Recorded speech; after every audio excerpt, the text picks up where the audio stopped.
Hello बच्चों, let's understand the question first. Which of the following is less than zero for ideal solution.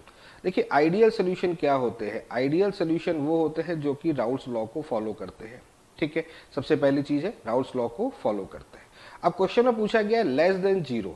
देखिए, यहां पर अगर हम आइडियल सोल्यूशन की बात करते हैं तो आइडियल सोल्यूशन में हमें मानते हैं जो सिमेट्रिकल मॉलिक्यूल्स होते हैं, यानी कि जो सिमेट्रिकल मॉलिक्यूल यानी सेम मॉलिक्यूल है, उनके बीच में लगने वाला फोर्स ऑफ अट्रैक्शन और डिफरेंट जो मॉलिक्यूल्स हैं या जो डिफरेंट लिक्विड के मॉलिक्यूल के उनके बीच में लगने वाला फोर्स ऑफ अट्रैक्शन जो होता है वो सेम होता है. ठीक है, अब ऐसी कंडीशन होती है तो वहां पर जो वॉल्यूम का जो चेंज होता है वो कितना हो जाता है? जीरो हो जाता है.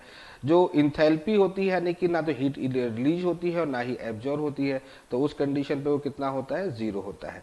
इंट्रोपी क्योंकि मिक्सचर होता है तो इसका मतलब इंट्रोपी बढ़ती है, तो delta S greater than zero होता है. और डेल्टा एस अगर ग्रेटर देन जीरो होता है तो डेल्टा जी जो होता है वो लेस देन जीरो होता है. तो क्वेश्चन में पूछा गया कि लेस देन जीरो कौन सा होगा, तो डेल्टा जी जो होगा वो लेस देन जीरो होगा. That is called the gives free energy. तो स्पॉन्टेनियस प्रोसेस की कंडीशन है तो delta G less than zero, यानी कि थर्ड ऑप्शन जो होगा वो लेस देन जीरो को शो करेगा. तो इस क्वेश्चन का थर्ड ऑप्शन करेक्ट है. तो I hope you understand the very well. Okay, thank you, best of luck.